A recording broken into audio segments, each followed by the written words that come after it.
So welcome back to guys. As we so told earlier कि हम लोग जो हैं वो अपलोड करेंगे solutions. Now is come to part of the chemistry.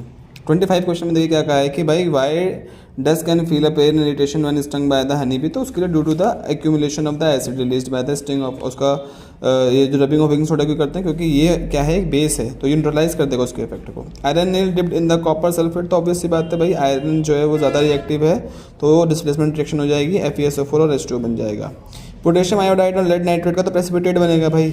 Lead oxide का क्या बनेगा, प्रेसिपिटेट बनेगा इस केस के अंदर. व्हेन पीबी लेड नाइट्रेट और पोटेशियम आयोडाइड करेंगे तो येलो रंग का प्रेसिपिटेट बनेगा, साथ में KNO3 निकलेगा. अच्छा, ये वाला बुक का ही है. Silver chloride is expose to sunlight. ठीक है जी. तो 2AgCl ब्लैक ग्रे कलर का था, ब्लैक कलर का बन जाएगा भाई, Ag की फॉर्म में Cl2 गैस निकल जाएगी. सबके लिए बैलेंस्ड केमिकल इक्वेशन लिखनी है तो आपको स्टेट भी लिखने का कंपलसरी है, साथ ही साथ हर रिएक्शन की एक्सप्लेनेशन, जैसे कि मैंने पहले बता रखा था. 27 क्वेश्चन में क्लोरोअल्कली भाई वो तो इलेक्ट्रोलिसिस वाली एक रिएक्शन है. एनोड कैथोड में डायग्राम पूरा बना हुआ था. स्टार्टिंग सॉल्ट की जो होती है उससे होती है वही रिएक्शन, NaCl वाली और वाटर वाली. बी क्वेश्चन जरूरी था भाई, इसके अंदर आपको सबकी फॉर्मेशन लिखनी थी. Baking soda, bleaching powder, plaster of Paris.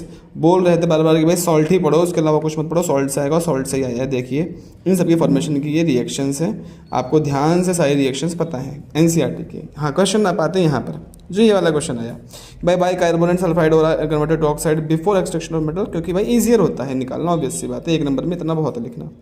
Aluminium reducing agent है भाई मेटल फॉर द ऑक्साइड, तो इसके लिए आप एक बैलेंस केमिकल इक्वेशन लिख सकते हैं, NCERT की है. तीसरा भाई कॉपर गैस ऑब्टेंड होगा, थर्माइट रिएक्शन डायरेक्टली पूछ लिया है, इजी फॉर यू. हाँ जी, सी वाले पार्ट में आते हैं बेटा कि why highly reactive metals can not be obtained from their oxide by using carbon as a reducing agent. तो बिकॉज भाई जो भी आपके हाईली रिएक्टिव मेटल्स होते हैं बेसिकली बेटा, उनकी एफिनिटी जो ऑक्सीजन की तरफ ज़्यादा होती है देन द कार्बन. तो कार्बन क्या करेगा, ऑक्सीजन को खींच के कार्बन डाइऑक्साइड बना के बाहर निकाल लेगा, इसलिए ऐसा होता है. दूसरा है why solder and alloy lead and tin is used for welding electrical wires together. तो बिकॉज बेटा ये जो लेड और टिन है इनके जो मेल्टिंग पॉइंट होते हैं काफ़ी लो होते हैं. क्वेश्चन यहाँ पे आते हैं, कोवलेंट कंपाउंड क्यों नहीं करते, क्योंकि बेटा वो जब सोल्यूशन में जाते हैं तो वो आयंस में डिसोसिएट नहीं होते हैं. हार्ड वाटर क्यों नहीं, क्योंकि बेटा ये स्कम बना लेता है कैल्शियम मैग्नीशियम जो वाटर हार्ड वाटर में प्रेजेंट होता है उसके साथ, इसलिए ये लेदरी फॉर्मेशन नहीं करता है. ये क्वेश्चन ट्रिकी है, ये NCERT में नहीं बाहर से भी है. मैं बोल सकता हूँ कार्बन शो कैटिनेशन और सिलिकॉन डज नॉट, क्योंकि कार्बन का साइज स्मॉलर है as compare to silicon, silicon का साइज बड़ा होता है. और फिर ये आपकी है ऑक्सीडेशन इथेनॉल बाय एसिडिफाइड, तो ये रिएक्शन इथेनॉल से इथेनोइक एसिड बेटा, और यहाँ पे एल्कीन से एल्कीन. सिंपल यहाँ पे आप दे सकते हैं सबके आंसर्स.